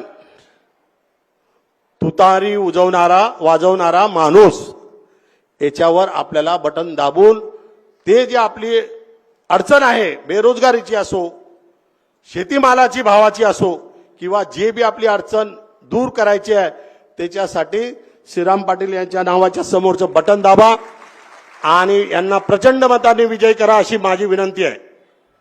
आपल्याला मी एक अजून विनंती करतो की एकनाथ खडसे असो किंवा खडसे परिवार असो, साहेब, आता यांना विषय यांचा संपवा, कारण यांच्यामुळे आपल्याला खूप नुकसान आपल्या पक्षाचं झालं आहे. नाही तर सतीशांना आपल्याला माहिती असेल की आपला पक्ष याच्या अगोदर किती चांगला होता. याच्या अगोदर जिल्ह्याची परिस्थिती खूप चांगली होती, पण हे जिथे जातात तिथे हायजॅक करतात. आणि आता सुनेला खासदार बनवायचा प्रयत्न आहे, स्वतः MLCचा राजीनामा द्यायला तयार नाही. साहेब, माझ्यासारखा स्वाभिमानी जर असता, एखादी कार्यकर्ता जरी असता, थोडीफार जरी त्याला लाज वाटली असती तर राजीनामा दिला असता असं मला वाटतं. पण लाज शरम विकून खाल्ली. आता सुनेला नंतर अजून एकाला आमदार करायचं आहे आणि त्याच्यानंतर वेळ पडला तर त्या मामीले सुद्धा अजून जिल्हा बँकेचं चेअरमन बनवायला प्रयत्न करायशिवाय कमी राहणार नाही, असे मला वाटतं. मग असे लोकांना साहेब आपण संधी द्या परंतु आमची विनंती आपल्याला आहे की पुढील भविष्यात अशा लोकांना आपण थोडं सावध राहा एवढीच विनंती करतो. तुमच्याबरोबर साहेब जे गद्दारी केली आहे ज्या लोकांनी, त्या लोकांनी गद्दारी केली आहे, या लोकांचा हा बदला तुमच्यासाठी घेतल्याशिवाय ही जनता चुपचाप बसणार नाही. आणि मला खात्री आहे की आपण 13 तारखेला श्रीराम पाटील यांना प्रचंड मताने विजय कराल. अजून मी एक विनंती पत्रकारांना ना बाकीच्या लोकांना सांगून इच्छितो की आता जशी रील चालवायची आता मी तर स्पष्ट सांगितलं की शर्तीमध्ये जेव्हा असतो मनुष्य तेव्हा बोलतो काय बोलायचं आहे. आता शर्त नाही आहे, आता माघारीची बी चान्स नाही आहे आणि भरायचा बी चान्स नाही आहे. आणि मग आशीर्वाद जर श्रीराम पाटलाला दिलाय तर विषय संपलाय. म्हणून वारंवार कोणी आलता भलता येईल आणि काही सांगेल त्याच्याकडे आपण दुर्लक्ष करावं. श्रीराम पाटील श्रीराम पाटील श्रीराम पाटील याच्याशिवाय कोणताही विषय होणार नाही. आणि या भुसावळ तालुक्यातून, या भुसावळ विधानसभा मतदारसंघातून साहेब आम्ही आपल्याला मोठ्या प्रमाणात या ठिकाणी लीड दिल्याशिवाय राहणार नाही याची खात्री आपल्याला या ठिकाणी देतो. त्यासाठी आमचे कार्यकर्ते आज साहेब सर्व मुख्य कार्यकर्ते आहे, सर्व कार्यकर्ते एकेका गावामध्ये जाऊन आपली जबाबदारी पार पाडतील आणि हे या ठिकाणी विजय खेचून आणतील एवढीच या ठिकाणी विनंती करतो. साहेब जीवनामध्ये मी आपल्याला कधी काही मागितलं नाही आणि मागणारही नाही. आपण जो आशीर्वाद द्याल तो आशीर्वाद आमच्यासाठी प्रसाद आहे एवढंच या ठिकाणी खात्री देतो आणि आपल्याला हार्दिक शुभेच्छा देतो. सर्वांना माझे 2 शब्द संपन्न करतो. जय हिंद, जय भारत. पवार साहेबांच्या अगोदर साहेब मुस्लिम समाजाच्या मस्जिदीमध्ये सगळ्यांनी एक असा निर्धार केलाय. मी बोलत नाही, ऐका एकत्र येऊन मी बोलत नाहीये. अर्ज काढा. मगाशी त्यांनी अर्ज काढला, त्यांचं नाव काय? नाही नाव त्यांचं अर्ज काढून त्यांनी मागे घेतला त्याबद्दल तुमचे आभार.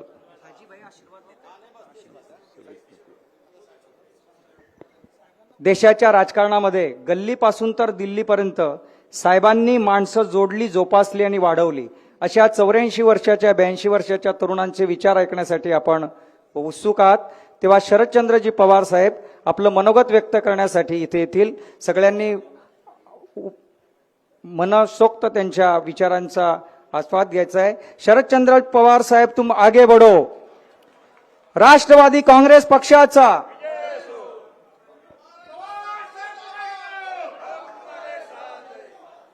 यांचे आजचाच विचार आपण ऐकले. हे राष्ट्रवादी काँग्रेस पक्षाचे राज्याचे अध्यक्ष आणि महाराष्ट्राचे माजी आयोग समिती जयंत पाटील, आपल्या सगळ्यांचे नेते आणि या शहरामध्ये विविध क्षेत्रामध्ये ज्यांनी मोलाची कामगिरी केली ते आपले माजी आमदार संतोषराव चौधरी, पक्षाचे जिल्ह्याचे अध्यक्ष रवींद्र पाटील, माजी मंत्री गुलाबराव देवकर, माजी मंत्री सतीशचंद्र पाटील, पक्षाचे जिल्हा निरीक्षक प्रसन्नजी पाटील, माजी आमदार अरुण पाटील या ठिकाणी उपस्थित असलेले विविध आमचे सहकारी आणि बंधू भगिनी, बऱ्याच दिवसातून आज मी भुसावळला आलेलो आहे. यापूर्वी कधी ना कधी आलो ते देशाचा संरक्षण मंत्री म्हणून असताना संरक्षणाच्या संबंधी 2 अत्यंत महत्त्वाचे उद्योग, एक वरणगावला आणि दुसरा भुसावळला, या देशाच्या सीमेच्या बाहेर देशाचं रक्षण करण्याच्यासाठी जो आमचा जवान छातीचा कोट करून काम करतो त्या जवानाची शक्ती वाढवणं त्याला साधनं पुरवणं ही अत्यंत महत्त्वाची गरज आहे, जबाबदारी आहे. आणि ही जबाबदारी भुसावळमधून वरणगावमधून फार फायदे जातात. त्या कामाचा आढावा घेण्यासाठी कधी काही मी संरक्षण मंत्री म्हणून आलो होतो. भुसावळ म्हणजे जळगाव जिल्हा आणि आम्हाला लोकांच्या अंतःकरणामध्ये जळगाव जिल्ह्याचं एक वेगळं स्थान. कारण देशाची स्वातंत्र्याची जी चळवळ झाली त्या चळवळीमध्ये खानदेशाचं योगदान हे अतिशय मोठं होतं. आज सकाळी एके ठिकाणी बोलत असताना मी सांगितलं की स्वातंत्र्याच्या आधी समाजाला एकसंघ करण्याचं ऐतिहासिक काम हे त्यावेळेच्या काँग्रेसच्या नेतृत्वाकडून होत होतं. त्यासाठी काँग्रेसची अधिवेशनं होती. पहिलं अधिवेशन मुंबईत झालं आणि नंतरच्या काळामध्ये अनेक अधिवेशन झाले.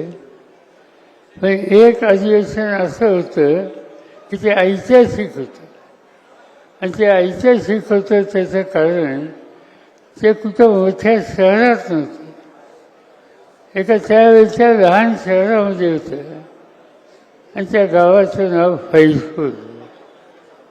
आणि फैजपूर हे ठिकाण या जळगाव जिल्ह्याचं अत्यंत महत्त्वाचं ठिकाण आहे. आणि फैजपूर अधिवेशनाचं वैशिष्ट्य हे की त्या अधिवेशनाला महात्मा गांधी हजर होते, पंडित जवाहरलाल नेहरू हजर होते, मौलाना अब्दुल कलाम आझाद होते.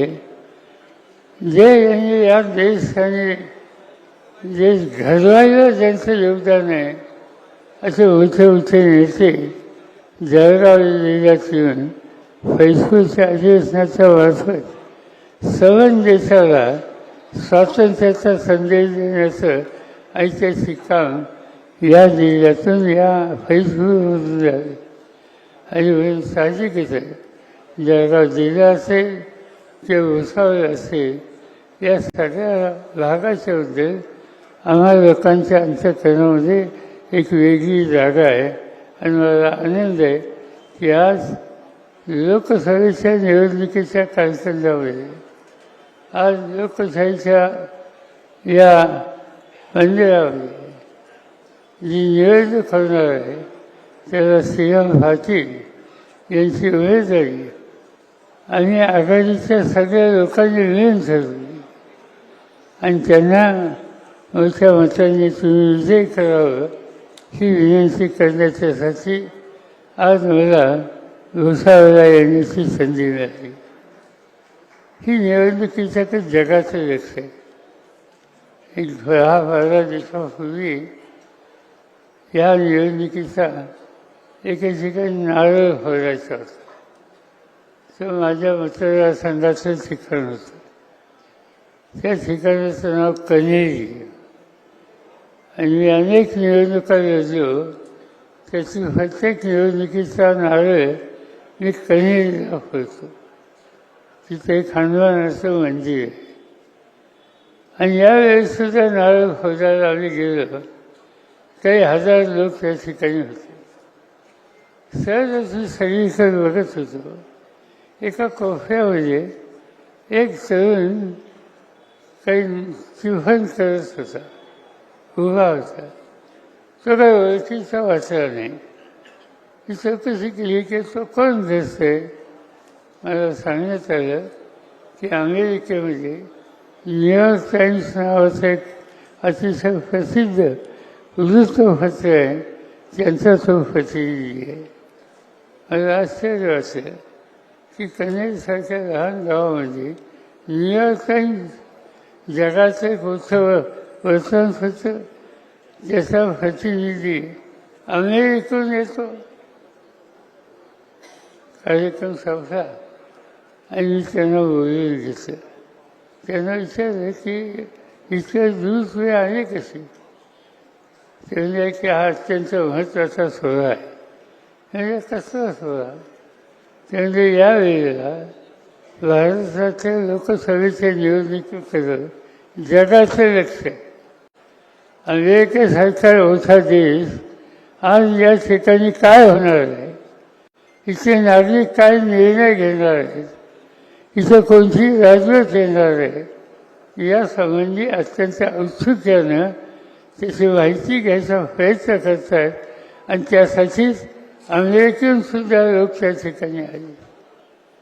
काल मी एका ठिकाणी पुणे जिल्ह्यात होतो, तिथे काही परदेशातले लोक होते. याचा अर्थ या लोकशाहीच्या संग्रामाला सगळ्या जगाचं लक्ष आहे. आणि त्या दृष्टीनं तुम्ही सुद्धा या निवडणुकीकडे पाहणं गरजेचं आहे.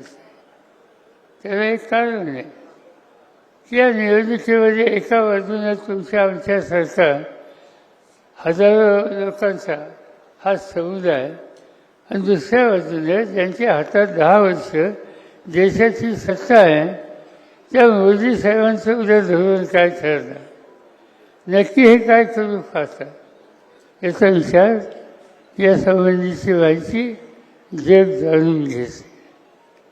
मोदी साहेब देशाच्या कानाकोपऱ्यात चिंतात. त्यांचा अधिकार आहे लोकशाहीमध्ये, माझा काही नकार नाही त्यांना. पण करतात काय ते, जाऊन सांगतात काय.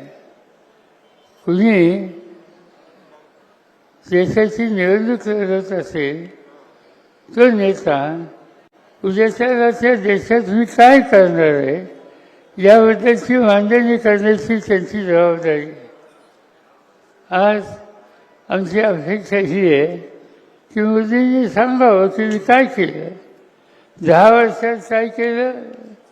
10 वर्षाच्या पूर्वी 2014ला मतं मागण्याच्यासाठी ज्यावेळी ते गेले त्यावेळी त्यांनी काय केलं, त्याचं उत्तर त्यांनी हिशोब लेखाजोखा हा द्यायला हवा आहे. मला आठवत आहे की त्यांची 2014 साली भाषणं होत होती. ते काय म्हणत होते, आम्ही लोक सत्तेत होतो आणि ते म्हणत होते की यांनी महागाई आणली, यांच्यामुळे महागाई झाली. आणि ते उदाहरण द्यायचे 2014ला की त्यावेळेला पेट्रोलचा दर 71 रुपये होता.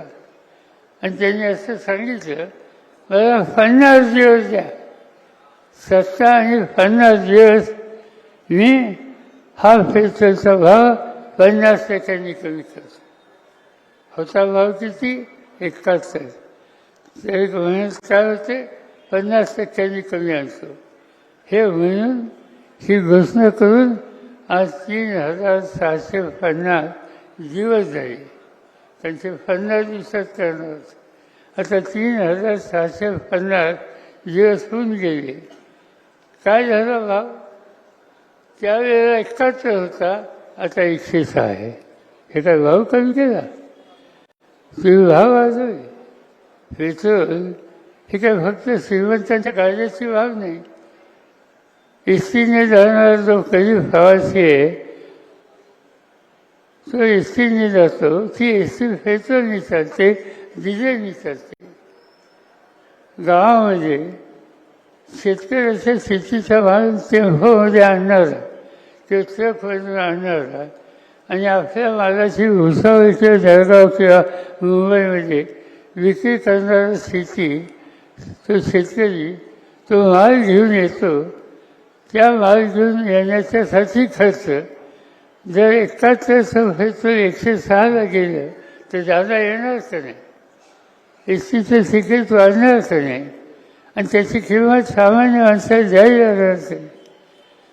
आणि त्यामुळं मोदी साहेबांनी दिलेलं पहिलं आश्वासन त्या ठिकाणी पार पाडलं नाही. दुसरा प्रश्न होता, मोदी साहेबांनी 2014ला सांगितलं की माझ्या हातात सत्ता द्या. आज काँग्रेसच्या राज्यामध्ये सिलेंडरचा भाव हा वाढला आहे. त्यावेळेला तो 410 रुपये होता. माझ्या हातात सत्ता द्या मोदी म्हणजे हा भाव मी 50% कमी करतो, 50 दिवसात कमी करतो. आज काय भाव आहे, आमच्या भगिनी या ठिकाणी बसल्यात त्यांना माहिती आहे की हा गॅसचा सिलेंडर जो पूर्वीच्या काळामध्ये 410ला मिळत होता त्याची आज किंमत 1160 आहे. आणि 2014 साली मोदींनी एक आणखीन सांगितलं महिलांना, त्यांनी विनंती केली की तुम्ही मतदार पहिल्यांदा त्या सिलेंडरला नमस्कार करा आणि मग जा. तेच सिलेंडर आज 410वरनं 1160 झाले. हे काही मोदी साहेबांचं धोरण महागाईला निमंत्रण देणार आहे का महागाई घालवणार आहे का वाढवणार आहे? सत्य असं सांगतं की आश्वासनं दिली, ती आश्वासनं पाहिली. मोदींनी सांगितलं की आम्हाला या देशाची बेकारी घालवायची आणि ती घालवायची असेल तर दरवर्षी 2 कोटी मुलांना आम्ही नोकरी देऊ. प्रत्यक्ष काय घडलं? इंटरनॅशनल लेबर ऑर्गनायझेशन ILO नावाची एक संस्था आहे. ती जगातल्या कामगारांच्या प्रश्नाची, बेरोजगारांच्या प्रश्नाची अभ्यास करते आणि त्या देशांना माहिती करत असते. त्यांनी भारताला नुकतीच माहिती कळवली अभ्यास करून की भारतामध्ये 100 तरुण बाहेर पडतात शिकून, त्या 100पैकी 87 मुलांना नोकरी मिळत नाही. आणि हे सांगत होते की 2 कोटी मुलांना नोकरी देते. कुठे गेल्या त्या नोकऱ्या? आज हा बेकार तरुण अस्वस्थ आहे, त्याचं जीवन संकटात आहे, त्याला काम करण्याचा अधिकार तो मागतोय, तो मेहरबानी मागत नाही. कष्ट करायची त्याची काळजी, पण त्या कष्टाच्यासाठी आम्ही तुला संधी दिली आणि ती एवढ्या मोठ्या प्रमाणात देऊ हे मोदी साहेबांनी सांगितलं, पण ते आश्वासन त्यांनी पाळलं नाही. मोदींचं राज्य एका वेगळ्या दिशेला चाललं. लोकशाहीमध्ये वेगवेगळी मतं असतात. तुमचं मत वेगळं असेल, माझं वेगळं मत असेल. माझं मत चुकीचं असेल तर लोकशाहीमध्ये तुम्हाला बोलायचा अधिकार आहे की तुमचं हे मत हे योग्य नाही. पण मोदींना हे आवडत नाही. त्यांच्या कोणी टीका केली तर त्यांना आवडत नाही. त्यांचं मत चुकीचं आहे हे सांगितलं तर त्यांना सहन होत नाही. झारखंड नावाचं राज्य आहे, आदिवासींचं राज्य आहे. तिचं मुख्यमंत्री आदिवासी आहे. आदिवासींचे प्रश्न सोडवायला मोदी सरकारने योग्य पावलं टाकली नाही आणि म्हणून त्यांनी त्यांच्यावर टीका टिप्पणी केली. परिणाम काय झाला? एखाद दुसरा इंदिरा गांधींच्यासारखं प्रधानमंत्री त्या ठिकाणी असतात तर आदिवासींचे प्रश्न ते सोडवले पाहिजेत म्हणून त्यासंबंधीची धोरणं ठरवली आहेत. यांनी ते नाही केलं. आदिवासींच्या राज्याचा मुख्यमंत्री केंद्र सरकारवर टीका करतो, आमच्यावर टीका करतो, याला अक्कल शिकवली पाहिजे आणि म्हणून त्यांना तुरुंगात टाकलं. आज भारताचा मुख्यमंत्री तुरुंगात आहे, ज्याचं बहुमत आहे. आज दिल्ली देशाची राजधानी, त्या देशाच्या राजधानीमध्ये जगाचे लोक येतात आणि गेले 2-3दा लोकांनी स्थानिक निवडणुकीमध्ये अरविंद केजरीवाल नावाच्या एका तरुण माणसाला निवडून दिलं. अरविंद केजरीवालचं वैशिष्ट्य हे आहे की तो अतिशय चांगलं काम करतो, तासनतास काम करतो, स्वच्छ व्यवहार म्हणून त्याची चर्चा आहे. त्यांनी अनेक निर्णय घेतले. शैक्षणिक संस्था असो, शाळा कॉलेजमध्ये असो, सामान्य माणसाला आपल्या मुलांना त्या ठिकाणी दर्जेदार शिक्षण कसं कमी पैशात मिळेल, कमी फीमध्ये मिळेल यासंबंधीचे निर्णय त्यांनी घेतले. त्याचबरोबर आरोग्य, एखादा व्यक्ती घराची आजारी पडली तर अलीकडे डॉक्टर तुम्ही एवढं येतं त्याचा काहीतरी मार्ग काढला पाहिजे.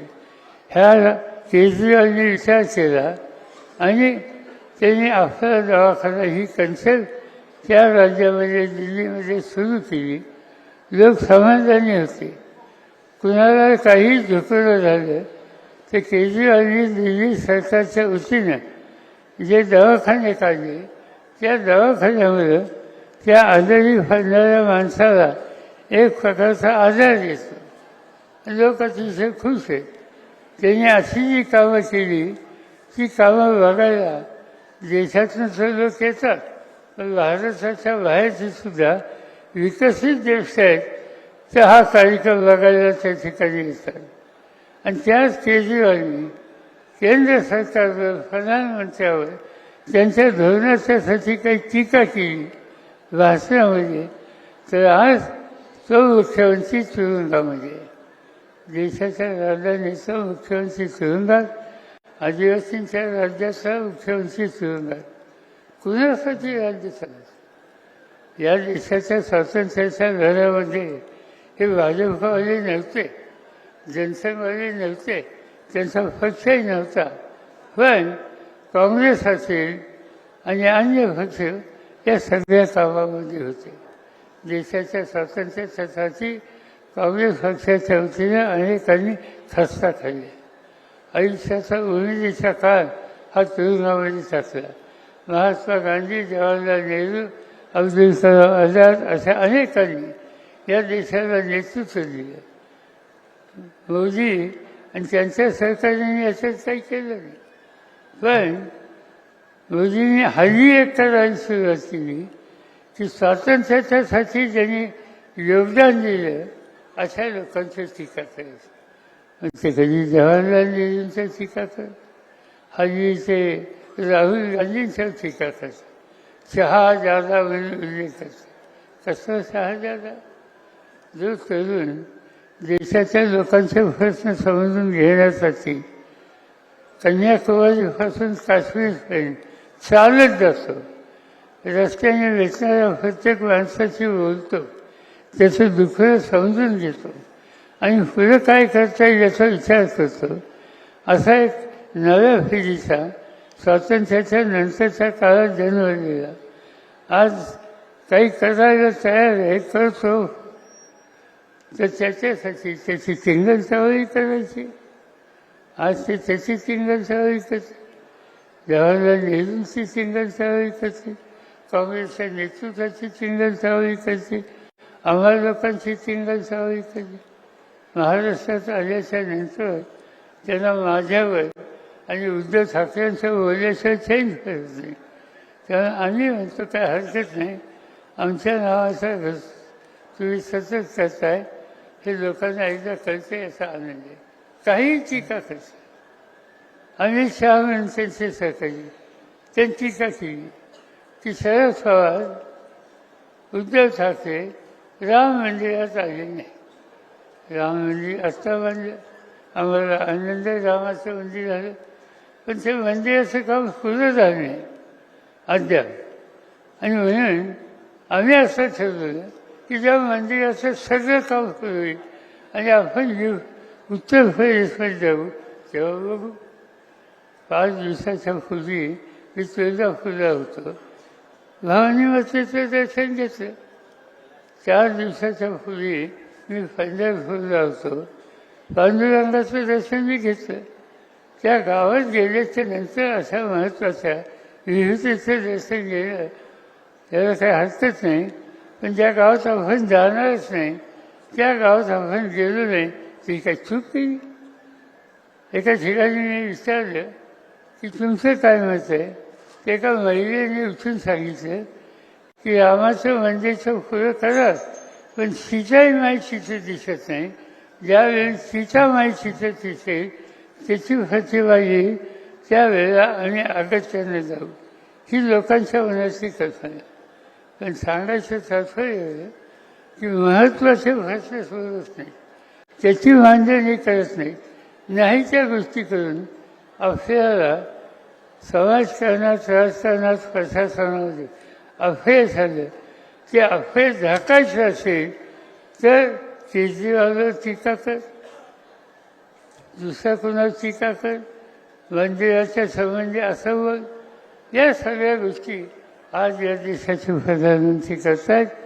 आणि निवडणूक ही जर आपल्याला देशाच्या भवितव्याच्यासाठी मजबूतीनं यशस्वी आहे असं वाटतं.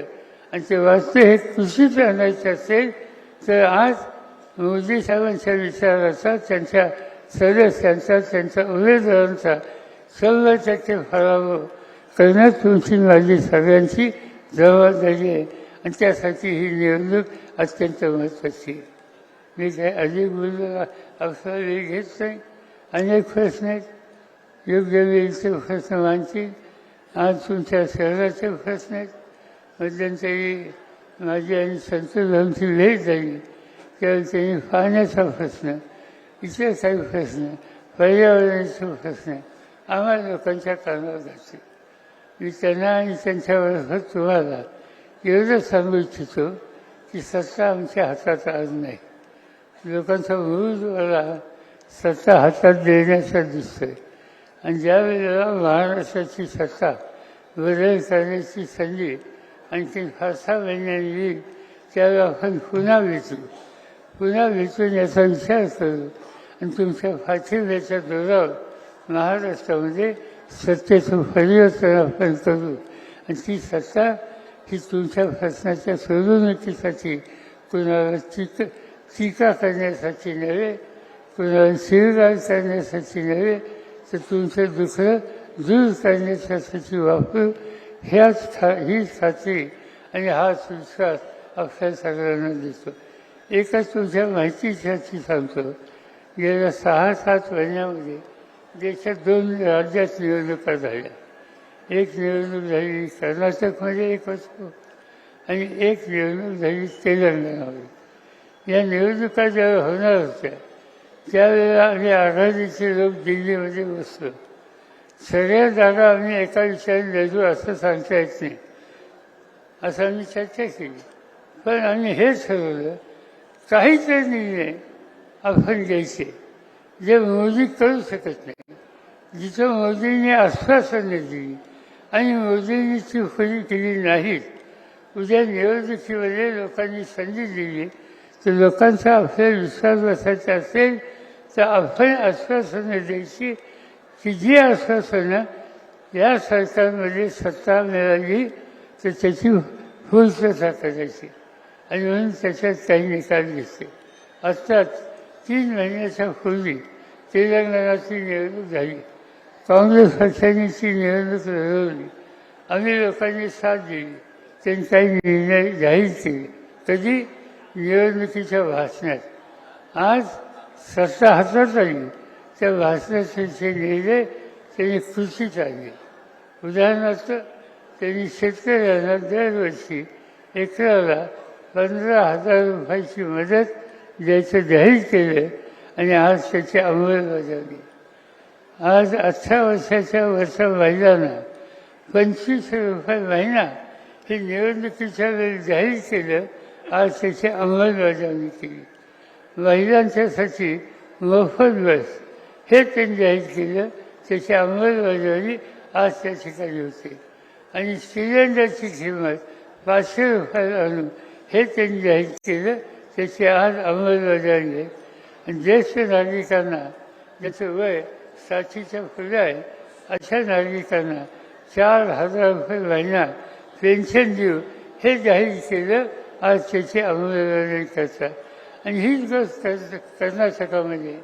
कर्नाटकामध्ये बेरोजगार पदवीधारकांना महिन्याला 3,000 जाहीर केले.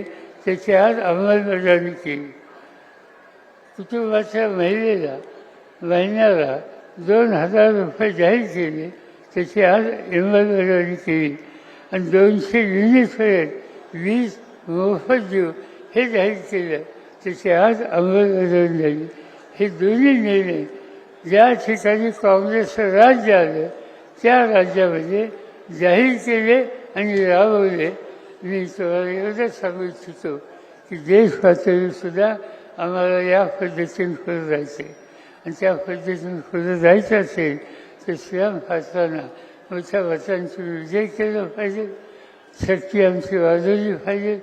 देशात आम्ही सगळ्या विरोधकांना एकत्र करण्याचा प्रयत्न करतोय. त्या प्रयत्नाला तुमच्या सदिच्छा पाहिजे. आणि तुमची शक्ती आणि तुमचा पाठिंबा याचा जरा देशाचा चेहरा बदलता येईल आणि जे लोक नुसत्या घोषणा करतात, आम्ही हे करून ते करू सांगतात आणि लोकांची फसवणूक करतात, त्या मोदी आणि त्यांच्या सरकारांना खड्यासारखं बाजूला कसं ठेवता येईल हे काम तुम्ही आणि करायचे, त्याला तुम्ही सिद्ध व्हा तयारीला, एवढीच विनंती करतो आणि माझे 2 शब्द संपवतो. सगळ्यांनी जागेवरती राष्ट्रगीताकरता उभं राहायचंय. सगळ्या मीडियाचे आणि सगळ्यांचे आभार. सगळे जागेवर उभे राहतील. राष्ट्रगीताने सांगता होईल. एक साथ राष्ट्रगीत शुरू करेंगे. शुरू कर. जनगण मन अधिनायक जय हे भारत भाग्य विधाता.